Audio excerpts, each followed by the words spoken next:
Всем привет! Меня зовут Елена Нечаева, я создатель и владелец сети студий перманентного макияжа. Сегодня я покажу вам, как делать перманентный макияж глаз, а конкретно это будет межресничка, заполнение межресничного пространства. У нас сегодня модель, у нее большие красивые глаза, стрел она не хочет, у нее яркие брови, красивые губы, и надо немножко выделить глаза. Никаких стрел, просто чтобы это смотрелось, глаз будет смотреться чуть более ярким, но это не будет выглядеть таким накрашенным постоянно. У нас модель с очень крупными яркими чертами лица, яркие брови, красивой формы яркие губы, которые она часто красит ярко, и глаза теряются на этом фоне, хоть они тоже и большие, но мы хотим сделать их просто немного ярче. Во время работы на глазах обычно рисуется эскиз, но это только если стрелка. Межресничка, мы ее не рисуем, мы нанесем сейчас анестезию и прокрашивать будем от первой ресницы в углу глаза у носа до внешнего угла глаза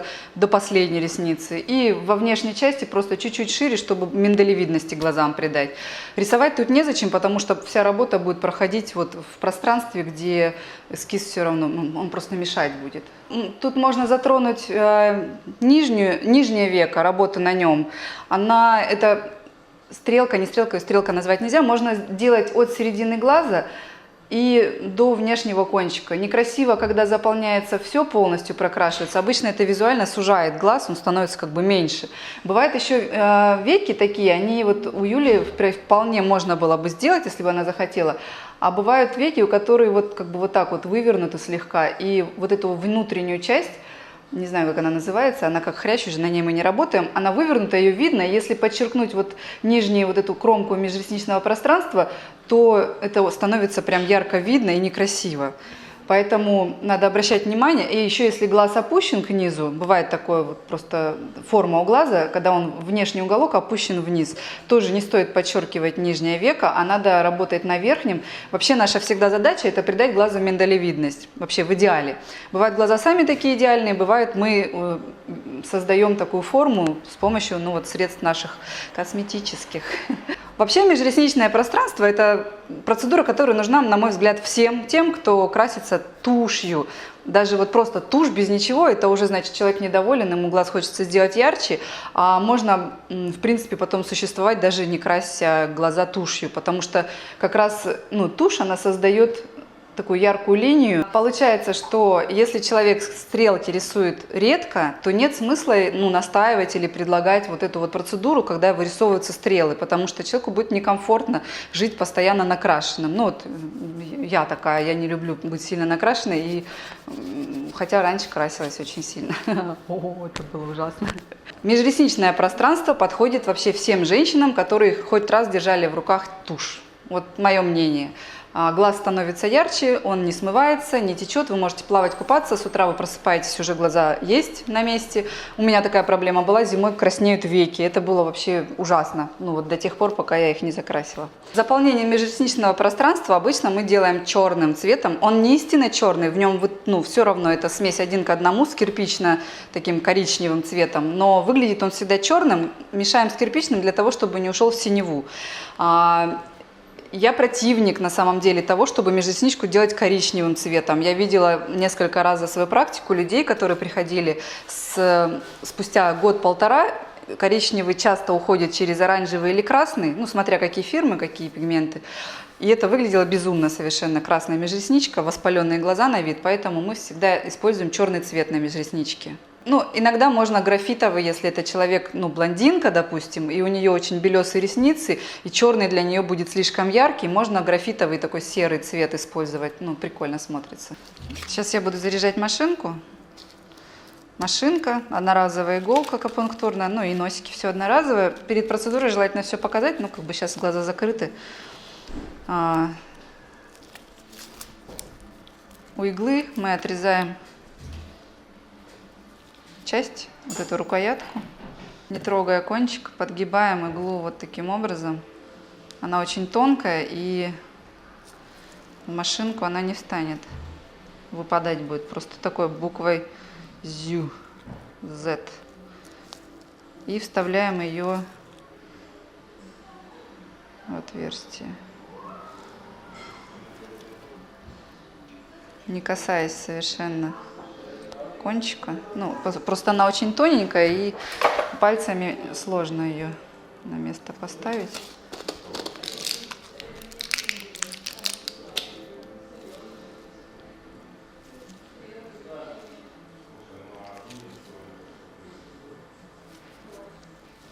Еще иногда я вот так подгибаю, таким образом тоже игла должна всей своей поверхностью касаться изнутри носика в идеале. Таким образом она пигмент доставляет в кожу более стабильно, не брызгается. То есть если игла будет, она в любом случае игла гораздо тоньше, чем отверстие. И, тут будет видно, нет? И получается, если она будет ровно посередине, то она будет болтаться. Нам надо исключить максимально боковое биение иглы. То есть пока мы не настроим правильным образом машинку, мы не приступаем к работе, потому что если машинка настроена не очень хорошо, работать будет тяжело, работа затянется, поэтому лучше настроить идеально машинку и спокойно работать потом. У нас такой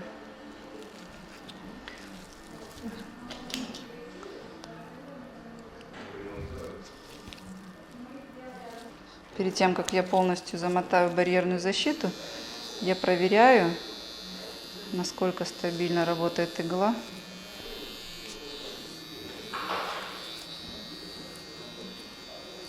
В идеале, я люблю, чтобы вылет иглы был примерно 1,5 мм, на мой взгляд. Мне так удобнее всего.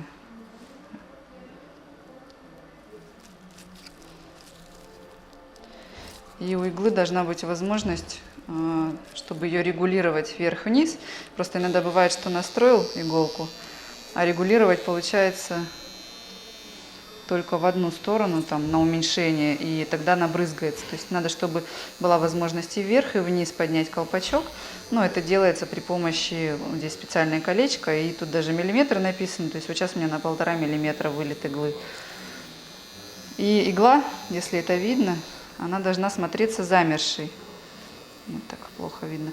То есть, если вы видите, что игла такая имеет размытые очертания, то надо добиться того, чтобы она смотрелась, как будто просто игла вот вылезла и стоит ровно. То есть у нее никакого бокового биения нету, и работать будет удобно.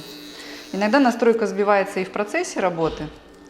Тогда лучше остановиться, нанести анестезию, зря не ковыряться, перенастроить машинку и работать уже, будучи уверенным, что все ложится нормально. В барьерную защиту мы помещаем всю машинку и еще где-то сантиметров 20-30 шнура, но все те места, до которых мы дотрагиваемся в процессе. Вот таким образом заматываете полностью в барьерную защиту, получается, всю машинку и вот эту часть, и даже начало носика. Потому что пигменты, ничто не должно попасть на сам аппарат, потому что в нем много пластиковых деталей. Шнур-то мы обрабатываем, когда достаем. Но саму машинку, я, кстати, не знаю вообще аппаратов, в которые полностью можно поместить в сухожировой шкаф. Поэтому, на мой взгляд, все должны на барьерной защите быть. Перед процедурой мы готовим все необходимое. Наливаем вот в стаканчик в одноразовый хлоргексидин. Так, побольше. Кладем какое-то количество ватных палочек, если что, добавим. Но в идеале надо делать так, чтобы больше мы ничего не трогали. Все у нас должно быть на одну процедуру и одноразовое. Оборачиваем. Я обматываю таким большим количеством пленки для того, чтобы сделать вот тут углубление, чтобы оно не продавилось, не порвалось. И сюда налить анестезию, потому что так удобно. Одноразовые колпачки для пигмента, влажные салфетки, что тут у нас еще, ватные диски, микробраш, которым буду наносить анестезию. Я его обычно сюда вставляю, чтобы он не терялся, не улетал никуда от меня. Ну все, я все подготовила вроде. Я сейчас налила пигмент, отошла. По правилам надо наливать его на высоте, чтобы носик не касался капсы. Вообще, в принципе, я наливаю его один раз перед началом процедуры, и здесь все еще не соприкасалась ни с какими физиологическими жидкостями, поэтому я сейчас не показала это, но имейте в виду, если вдруг надо долить в процессе, тогда вы снимаете перчатки, идете наливаете, причем держите на весу, чтобы не ткнуть носик пигмента, баночки с пигмента вот именно в эту капсулу. Как бы смысл, зачем это делать, но на всякий случай. Мы сняли видео про асептику и антисептику, посмотрите его. Там мы постарались максимально подробно рассказать о правилах.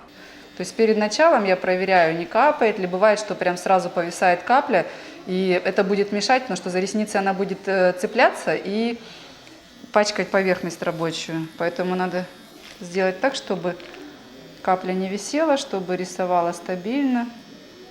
Иногда капля висит небольшая, но она не мешает, она тратится в процессе работы. Все, в принципе. Аккуратно снимаем пленочку и выбрасываем. И вот такими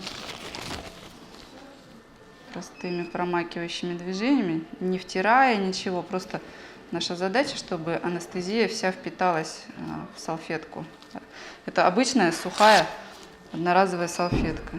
Бывает, анестезия застревает как бы между ресниц, там просто надо несколько раз пройти, чтобы салфетка должна оставаться сухой полностью.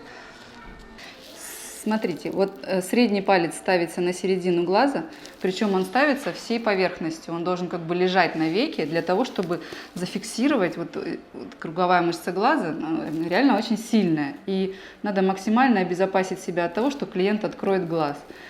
И мы должны локально тот кусочек кожи, на котором будем работать, натянуть. Поэтому, если это межресничка, тем более, мы кладем палец всей своей площадью, как бы даже на бровь. Большой палец тянет на себя кожу, средний на себя, получается в противоположные стороны. И вот указательный палец, он как бы подвыворачивает немножко веко. Таким образом, я вижу полностью все пространство, на котором буду работать. Пространство должно быть освещено, то есть вы не должны нагибаться, закрывать руками зону. Очень часто я просто наблюдала, что мастер каким-то образом создает себе глубокую тень и копошится там в темноте. Плохо видно. Натягиваем пространство только вот на котором будем работать. Очень сложно, я видела, бывает, пытаются натянуть вот так весь глаз, он не фиксируется, и она может в любой момент открыть его. Вот таким образом у нее нет шансов глаз открыть вообще.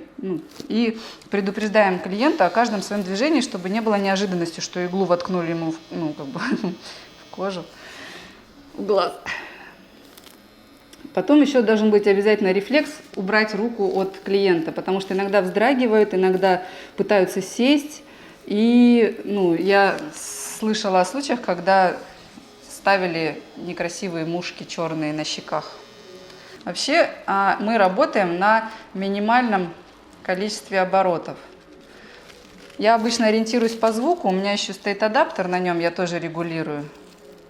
То есть она не должна верещать и разбивать кожу. Но машинки у всех разные, и все работают с разной мощностью. Я вот привыкла работать на минимальной, чтобы кожу травмировать минимально, потому что количество вылета, возвратно-поступательных движений в секунду регулируется, у нас вот здесь. И чем их больше, тем, на мой взгляд, травматичнее работа.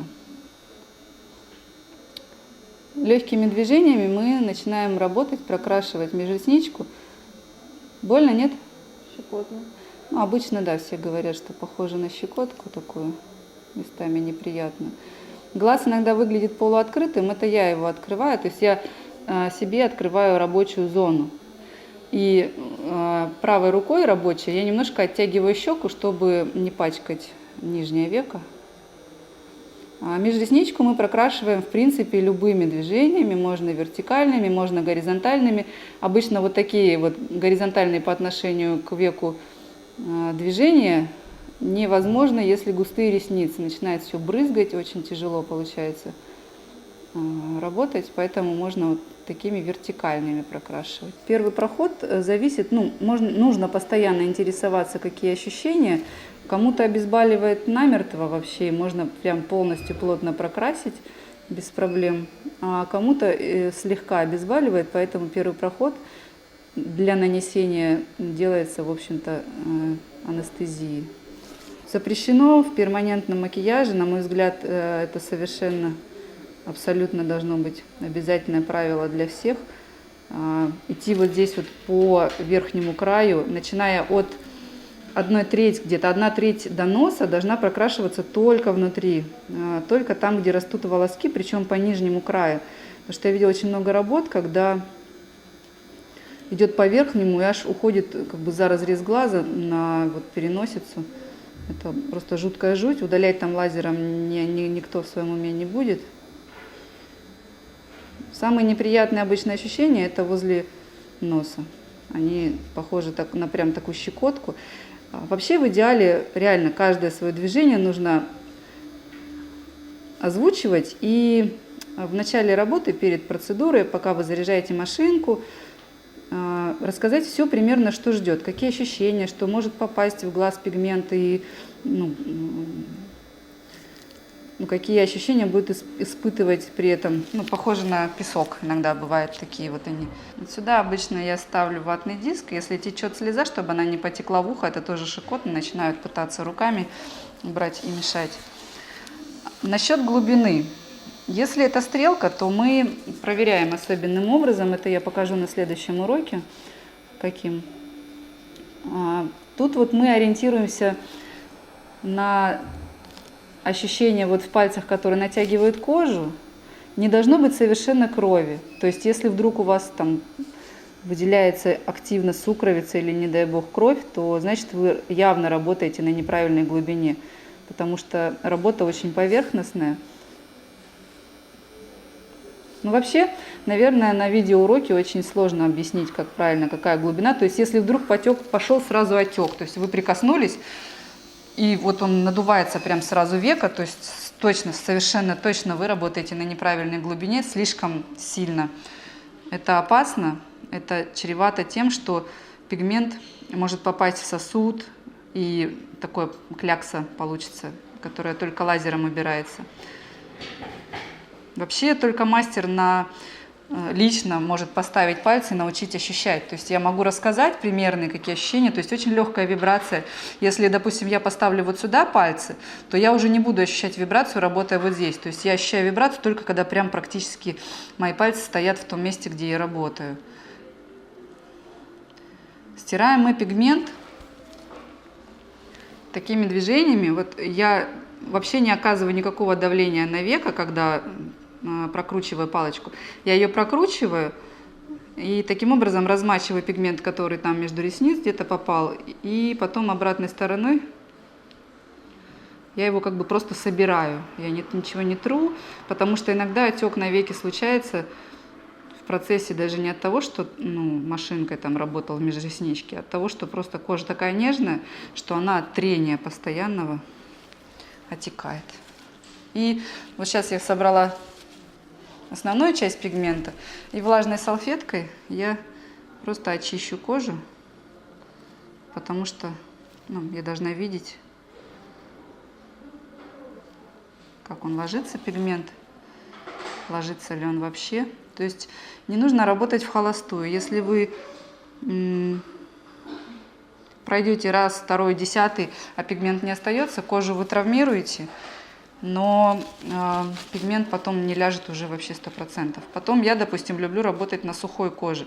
То есть, когда она сухая, если вдруг капля пигмента или брызги пигмента упали, то он не течет и не расплывается, и мне это не мешает. Плюс еще удобно натягивать кожу, когда она сухая. Бывает такое, что очень активно текут слезы, они даже просто на свет бывает текут. Тогда можно вот таким образом поставить ватный диск, то есть в него будет впитываться слеза, и работать, наклоняя от себя голову. Получается, слеза будет собираться, основная часть вот здесь вот ямки. То есть вы вот здесь прокрашиваете во внешнем углу спокойно, потом наоборот поворачиваете на себя, и получается, слеза утекает сюда, впитывается в ватный диск, а вы прокрашиваете спокойно вот эту внутреннюю часть века, и там сухо тоже относительно у вас. Но это бывает не часто, когда прям слезы текут. Как бы такое помогает. Если вдруг в процессе работы клиент говорит, что запекло внутри глаза очень сильно, даже если не очень сильно, бывает в каком-нибудь уголке во внутреннем запекло, вам надо сразу снять пленку, вытереть полностью анестезию и струйно, прям очень сильно промыть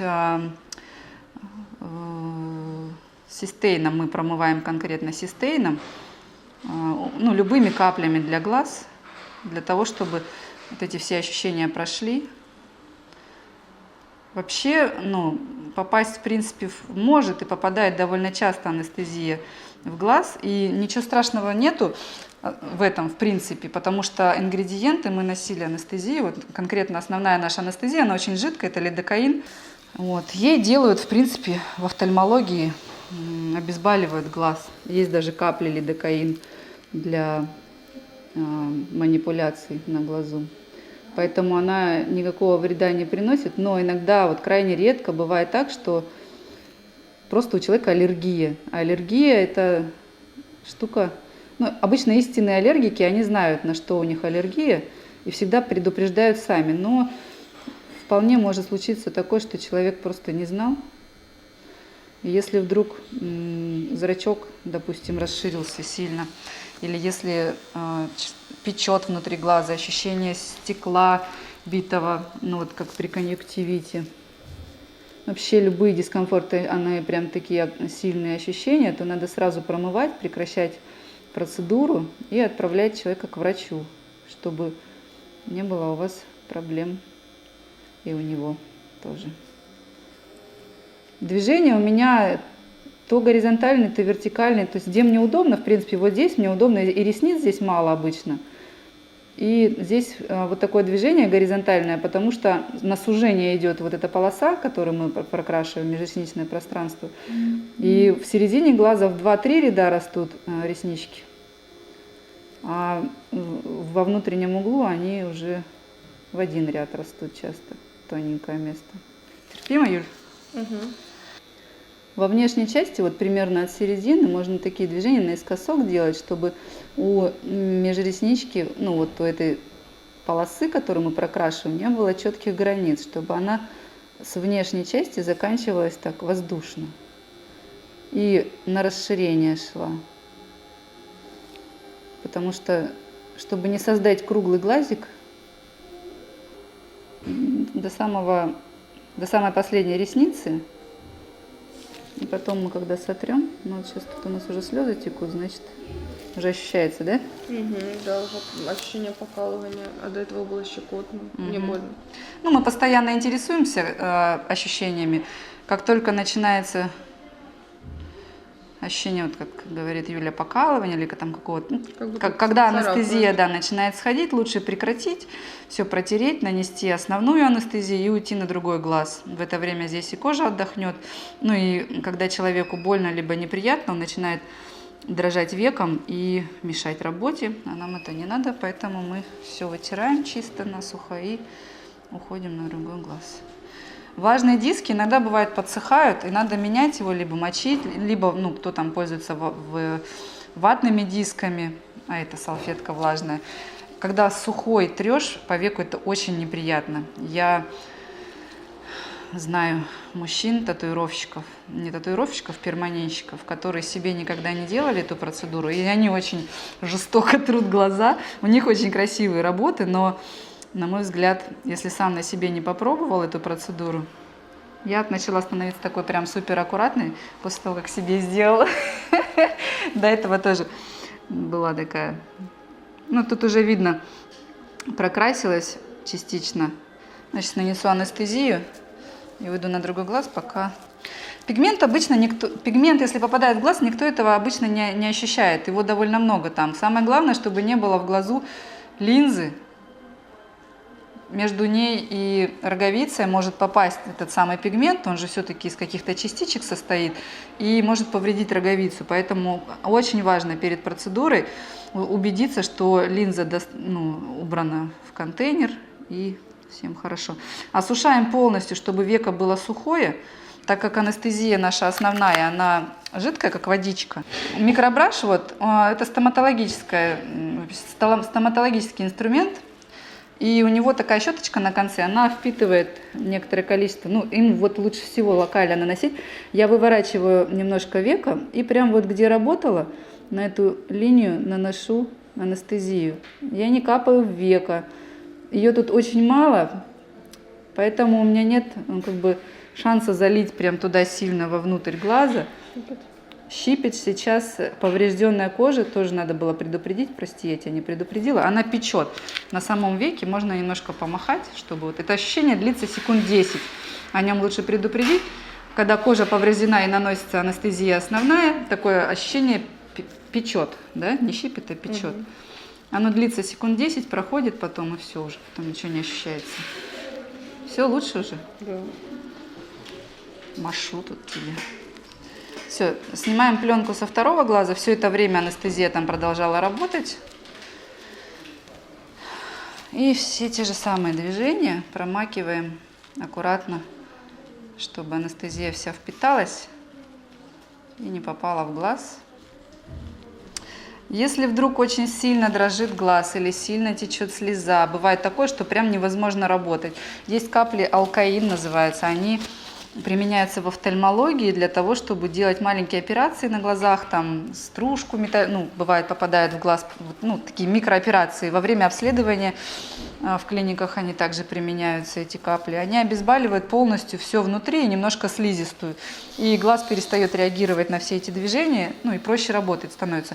Но мы как бы не злоупотребляем этой анестезией только в том случае, если реально тяжело работать. Потому что чем меньше анестезии, тем лучше. То же самое средним пальцем я оттягиваю от себя, большим пальцем я натягиваю на себя и приступаю. Оттягиваю правой рукой щеку. Здесь у нас модель худая, но бывает иногда, что щека довольно большая и прям закрывает зону. То есть вы должны себе создать рабочее пространство, которое очень хорошо видно. На стрелках совершенно другой метод работы. Поэтому посмотрите наш урок по стрелкам. Кстати, по-моему, надо еще один снять. Там Анин вариант, а можно еще мой вариант снять, потому что мы с ней по-разному работаем. Нормально, терпимо все. Угу. Очень важно прокрасить межресничку прям вот до окончания места, где растут ресницы. Там начинается каял. Такая на хрящ похожая ткань, на ней очень плохо ложится пигмент, мы туда и не лезем, но смысл в том, чтобы прокрасить полностью в ширину от первой до последней и в длину от первой до последней ресницы. Иначе будет незаконченной смотреться работа, и при открытом глазе, когда нижний ряд ресниц не прокрашен, получается некрасиво, получается пустота. Если вдруг скользит по коже, всегда положите ватный диск, станет работать гораздо удобнее. Игла никак не может повредить ресницы, потому что мы работаем между ними, получается. Если они очень густые, повторюсь, то вот такое движение, оно просто не получится, будет очень брызгаться, и будет грязная поверхность, и будет не видно вообще работу. Вот это место очень часто я вижу недокрашенное, потому что очень сложно добраться во внутренний уголок глаза, особенно если пытается сжать человек. То есть здесь я мизинцем оттягиваю нижнее веко и натягиваю и выворачиваю верхнее веко на себя. Выворачиваю громко звучит, очень такое легкое движение, чтобы не было дискомфорта. И прокрашиваю прямо до последней реснички и на нет свожу. Она идет как веретено от толстого к тонкому. Тут все повторяется. Мне нужно очистить рабочую поверхность мокрой, смоченной в хлоргексидине палочкой, я прокручивающими легкими движениями. То есть можете на себе проверить, вы должны научиться делать это таким образом, чтобы вообще не ощущать давление. Получается, прошли мокрой частью, сухой стерли. Чтобы лишний раз не травмировать веко, потому что и так не очень приятное ощущение. Еще и когда натрешь, становится вообще все волшебно. Между ресниц обычно пигмент вымывается не очень хорошо, но его оттуда нужно достать, иначе может казаться, что вы с первого раза прокрасили начерно все прям идеально, а на деле человек может умыться и всю вашу работу смыть. Смысл-то в том, чтобы в кожу внести пигмент. Я встречала глаза очень опасные, ну как странные, когда сосудистая сетка прям очень такая ярко выраженная, они же как будто выпуклые над кожей. Ну вот на таких веках мы как-то пару раз отказывали. Ну потому что это чревато, опять-таки, даже если работать очень-очень-очень поверхностно, есть риск, что... Терпимо? Мгм. Есть риск, что в сосуд попадет пигмент и останется такая клякса. И, ну, можно предупредить клиента, что такое возможно. Потому что, ну, несмотря на свои такие сосуды, очень часто они прям упрашивают и говорят, сделайте мне хоть что-нибудь. Но совершенно точно я бы не стала делать широкую стрелку на таком веке, потому что это прям чревато. Вообще на любой зоне, в принципе, чем поверхностнее работаешь, тем это правильнее, потому что, во-первых, пигмент не изменяет цвет. То есть вот он черным и в идеале должен и остаться. Потому что чем глубже мы кладем пигмент, тем и на веках тоже черный может стать легко синим буквально сразу.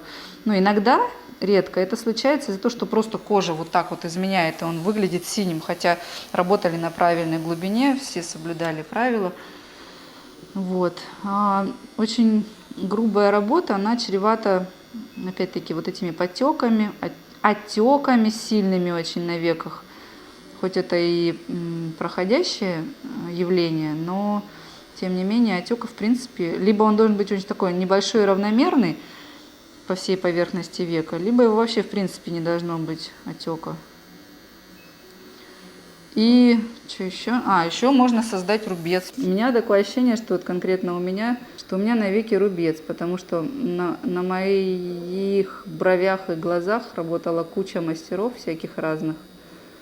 Вот, и кто-то создал мне уплотненную ткань на веке, на которой теперь не ложится пигмент. Его вроде не видно, шрам, но у меня такая особенность, моя кожа имеет предрасположенность к келоидным рубцам. На такой коже, в принципе, работать можно. Но это не абсолютное противопоказание к процедуре, но надо работать крайне осторожно и поверхностно, чтобы не изменить ткань в месте работы. Обычно на первом проходе проходим один раз, но если терпит и если все нормально, если обезболилась настолько, что можно пройти 2, а то и 3, можно в принципе на некоторых кожах вообще на первом проходе полностью прокрасить межресничку. Это довольно быстрая процедура, но не все кожи позволяют. Но опять я вот выворачиваю немножко и наношу анестезию прям локально туда, где работала. Ни в глаз, никуда. То есть она не попадает. Сейчас нам снова попечет. Мы снова помашем. Я машу. Видела, как дует. Дуть, мне кажется, не надо. Мне было бы не очень приятно, если бы мне дули в лицо. Чего я только не насмотрелась за время. Все, прошло? Еще чуть-чуть. Это какая деловая. Еще чуть-чуть ей подуть. Ну, это реально помогает. Она печет секунд 10-15, потом просто все уже не болит ничего. Мы постоянно меняем пигменты. Если я снимала в начале давным-давно видео про то, что мы работаем интензой, мы уже не работаем интензой 100 лет. Мы постоянно что-то ищем новое. Мы работали уже кучей пигментов, экспериментируем постоянно. Кстати, вот здесь я делаю такие движения небольшие на вылет, чтобы не было четкой границы, чтобы не выглядела межресничка такой просто подводкой, чтобы был эффект таких пушистых ресниц. Ну и вот я начинаю вот здесь вот прям вот видно эта линия, идет она блестит, и на ней уже ничего не растет, каял. На нем я не работаю. Так, о чем я говорила? Мы перепробовали кучу пигментов. Когда-то мы снимали видео про то, что мы работаем интензой, уже мы давно ею не работаем. Потому что мы не работаем ею, потому что нашли пигмент, который лучше ложится, ускоряет процесс работы. Вообще, чем меньше работаешь на коже, тем лучше ярче заживает Поэтому мы все время что-то ищем новое. И клиента надо предупреждать, что процедура на веках, она одна из самых неприятных, просто потому что это веко, оно настроено на то, чтобы моргать, дергаться и всего бояться, сжиматься, то есть рефлекторно защищать глаз от там всяких каких-то мух летящих и так далее. И очень нежная, деликатная зона, поэтому анестезия срабатывает полностью где-то в середине процесса, но потом она постепенно срабатывает все меньше и меньше, и особо капризные могут начать пытаться отворачиваться, дергаться. То есть надо предупредить, что если вдруг где-то там немножко колет, если терпимо, то надо терпеть. Терпи, женщина. Смысл поняла? Речи. Очень важно клиенту рассказать о том, как правильно ухаживать, как будет выглядеть завтра, как будет выглядеть на третий день, когда сходят корочки, что можно делать, а что нельзя. Потому что, как бы вы ни старались и не делали идеальную процедуру, половина примерно зависит от человека, который носит перманентный макияж. И если вдруг размочил, содрал корочки, бывает, что накрасил тушью, забыл, а потом смывал и стер корочки. То есть вариантов развития событий множество. И все они будут играть против нас и портить нашу работу. И чем больше кожа травмированная, тем более сильно печет, да? Да. Расслабь, постарайся.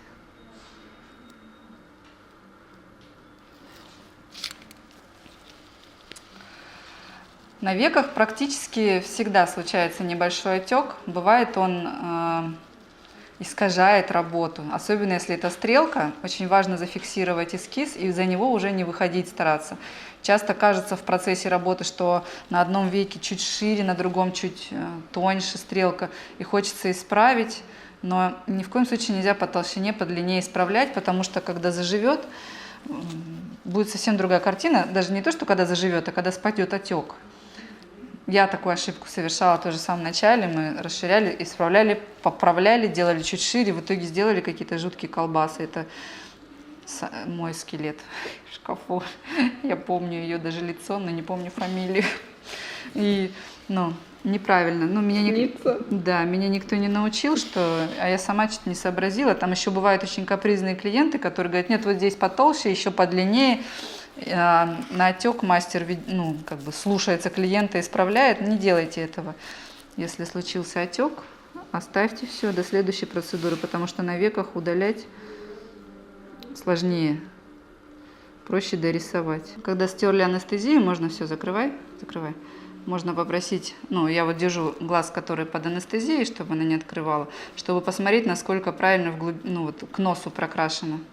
Потому что иногда бывает, кажется, что при закрытом глазе, что прокрасил, все, молодец, а на деле там, когда человек садится и глаза открывает, видно, что не доведено чуть ли не полсантиметра.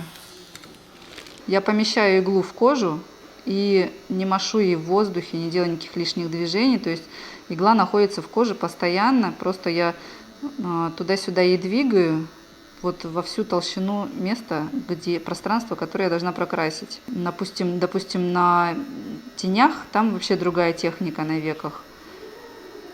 Там, где надо плотно, начерно прокрасить, но даже если это, допустим, серый графитовый какой-то пигмент, им все равно надо прокрасить плотно.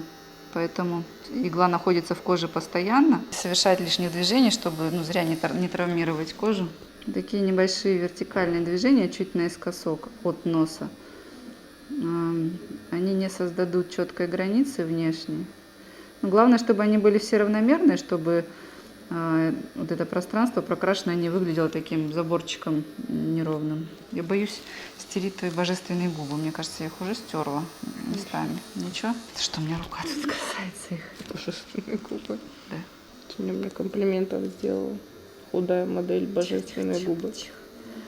Очень важно клиента предупредить, чтобы он не говорил во время процедуры, потому что так как я сижу, у меня рука лежит, опирается на челюсть. И если она заговорит, то я могу что-то нарисовать где-то не там, либо не на той глубине. А стабильность, она тут крайне важна, то есть мы везде работаем на одинаковой глубине.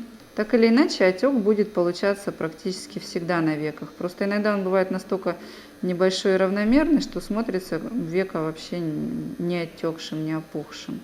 Иногда бывает прям очень сильный отек. Это, кстати, можно спросить, как себя ведет веко после того, как мы поплачем. Если отекает, бывает у кого-то прям сильно отекает, а у кого-то никак. Ну, соответственно, после процедуры такая же будет история. Нужно всегда предупреждать о том, что коррекция – это практически обязательная процедура, и чтобы это не было сюрпризом для клиента. Потому что, во-первых, неизвестно, как он будет ухаживать за процедурой. Во-вторых, непонятно, как себя кожа поведет, потому что у кого-то остается почти весь пигмент, у кого-то уходит почти весь. Поэтому надо предупредить. Если вдруг коррекция не понадобится, все круто, все рады. Но она бывает часто нужна, особенно это если стрелка, допустим, когда из-за отека непонятно по ширине, по длине. Особенно у начинающих мастеров отек будет почти всегда. Процедура считается законченной, если нет пробелов, неровностей по контуру, если вы добились результата. Кстати, на веках очень часто коррекция бывает не нужна в принципе, и цвет по яркости, он становится как бы чуть более матовым за счет того, что кожа сверху закрывает пигмент, когда заживает. Поэтому про то, что уходит 20, 30, 60% на веках, так не скажешь, просто потому что остается почти всегда так же ярко, как и сделал.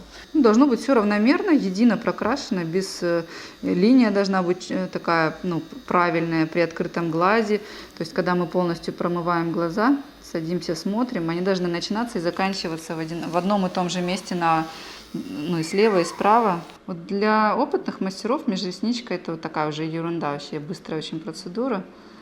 А в принципе работа на веках, она очень страшная для тех, кто начинает. Я сама боялась просто безумно.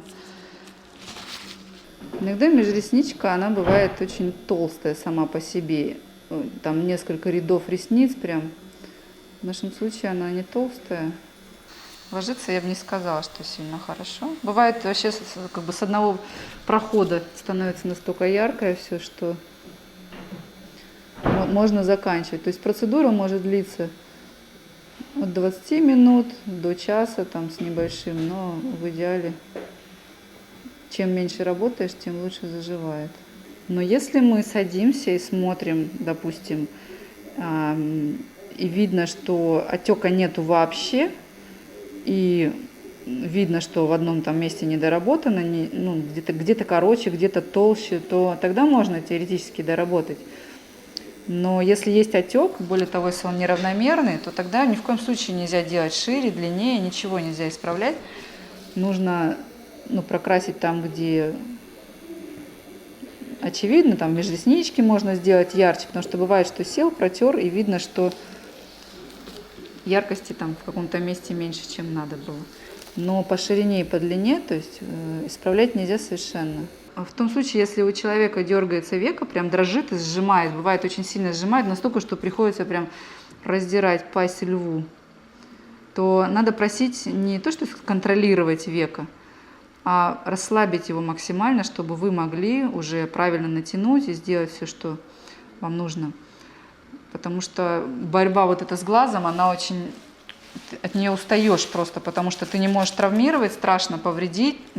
Все вот эти вот навеки манипуляции с растягиванием и с войной с мышцами клиента, они неправильные. То есть если не может контролировать веко, дрожит, надо сразу просить, чтобы убрали руки. Вообще руки не поднимали, не подносили к лицу, потому что клиент лежит с закрытыми глазами, он не видит, что вы делаете в данный момент, и захочет почесать нос, стукнет машинку, вы, соответственно, машинкой стукнете по веку. Можно в лучшем случае поставить кляксу, в худшем случае можно черту какую-то провести или вообще в глаз ткнуть. Но я такого не встречала, но лучше предупредить, об этом и чтобы исключить вообще любую возможность травмировать. Если в процессе работы вы видите, что пигмент не ложится, причин может быть куча, может быть слишком большая мощность, может быть, что пигмент просто не поступает, то есть набирается в носик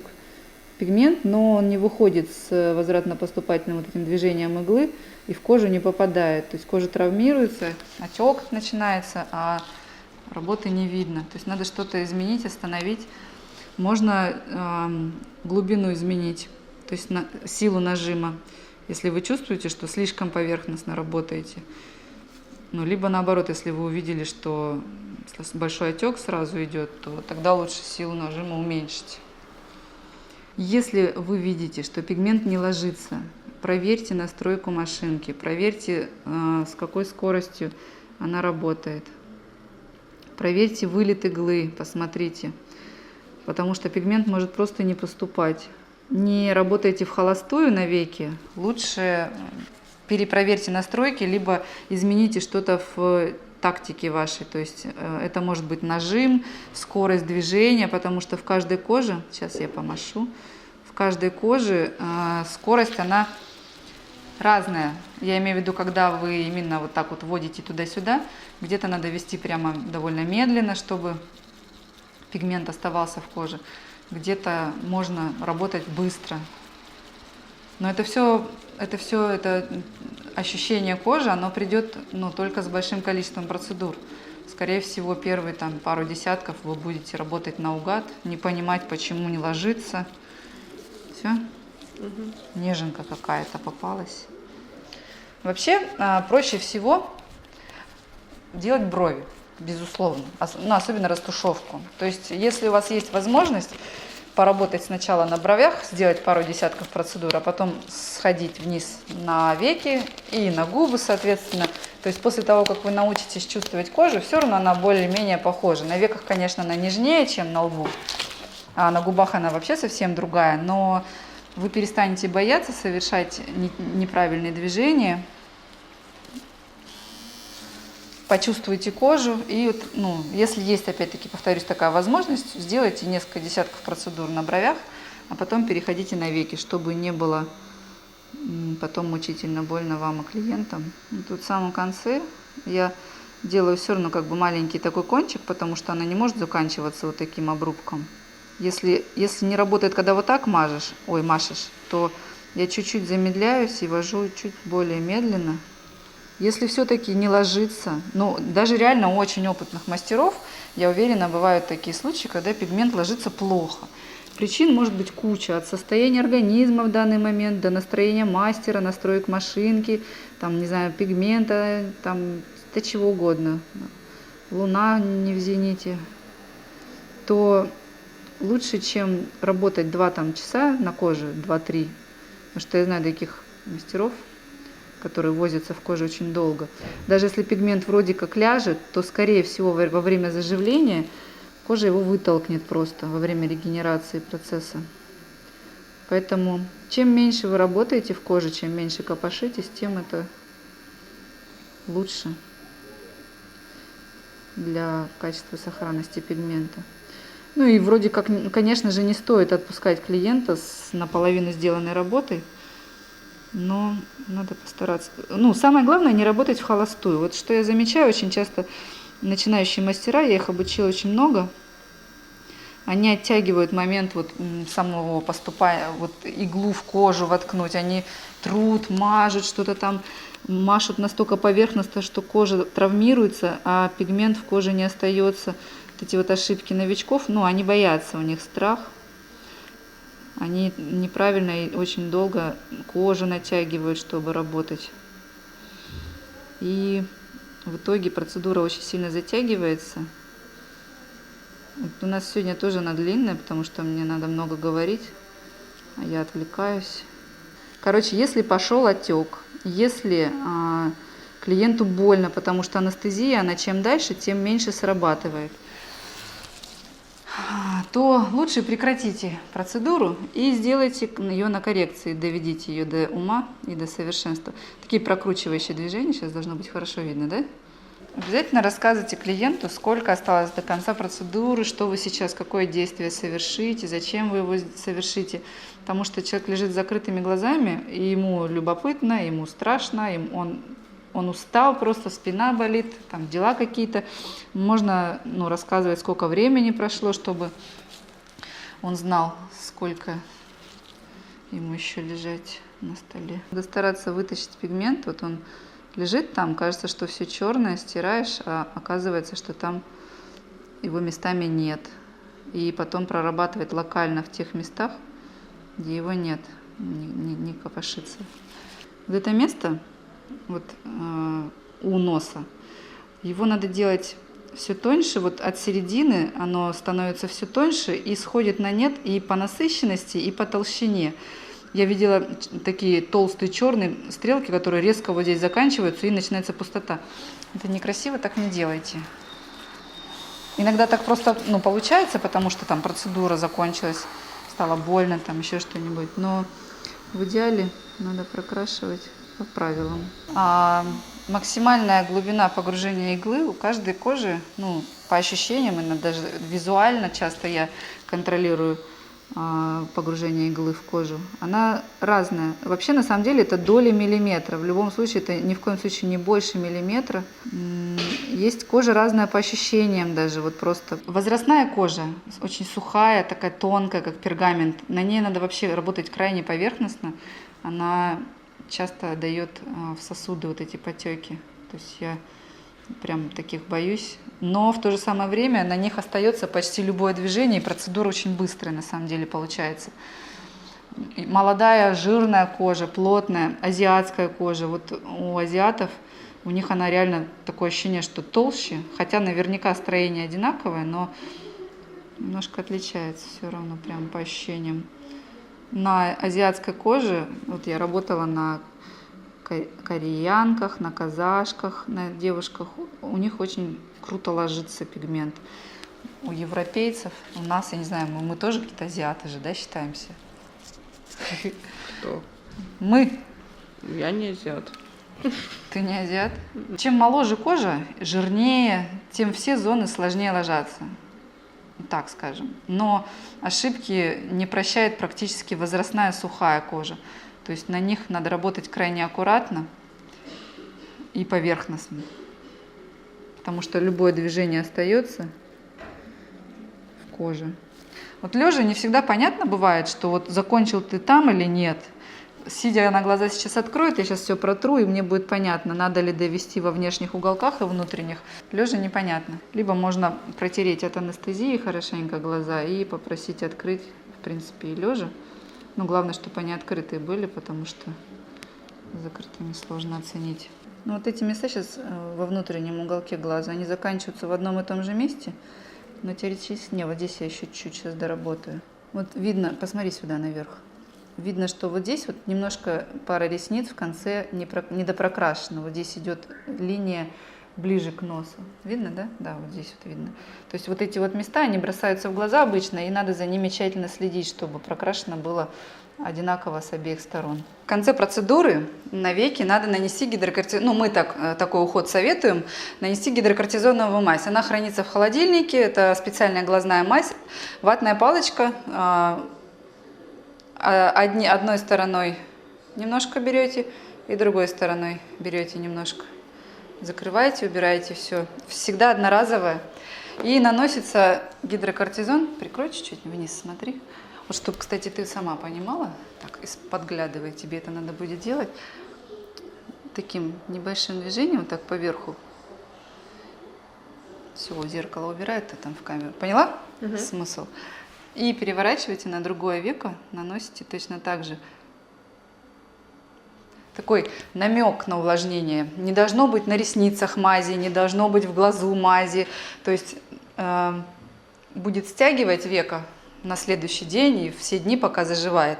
И несколько раз в день очень тонким слоем надо наносить гидрокортизоновую мазь. Это, пожалуй, вообще весь уход. В принципе, она придет сегодня и вечером протрет хлоргексидином, после того, как доедет домой перед сном. И все. Не сдираем корочки, не мочим, не чешем, не красим ресницы, пока не заживет. Но надо перечислить вообще все абсолютно полностью, что нельзя делать, дать с собой памятку, потому что человек обычно забывает все. Он полежал, он в беличьем трансе, ушел, все полностью забыл. Ну и телефон свой, чтобы не было потом проблем, чтобы неправильно не ухаживал, чтобы не делал того, что испортит вашу работу. Заживать будет примерно неделю, это где-то в районе 5-7 дней. Корочки будут отходить, они похожи на такие тоненькие пленочки, их ни в коем случае не сдирать. Если вдруг она отошла и на ресницах, тогда можно стряхнуть, но самим вот прям скорябывать нельзя категорически, размачивать нельзя ватными дисками, то есть вся косметика вокруг она может быть, но обходя зону глаз, ее убираем. На следующий день обычно максимальный отек на веках. Можно приложить холод. Холод через одноразовые пакеты, чтобы не лед и не окорочок на веки, понятно, да? Это если надо отек снять быстро. А если он особо не волнует, то можно ничего не прикладывать. Но обычно холод помогает. Мы закончили нашу процедуру на глазах у Юли. Это межресничка. Глаза стали чуть ярче. Возможно, чуть-чуть побледнеет пигмент, но обычно коррекция даже бывает не нужна. Следующий урок у нас будет плотное заполнение губ. Вообще все наши уроки у нас на сайте. Их там много, и они постоянно пополняются. Если мы что-то не сняли, напишите, мы снимем. Всем пока. Смотрите наши уроки, пишите вопросы. Спасибо за просмотр.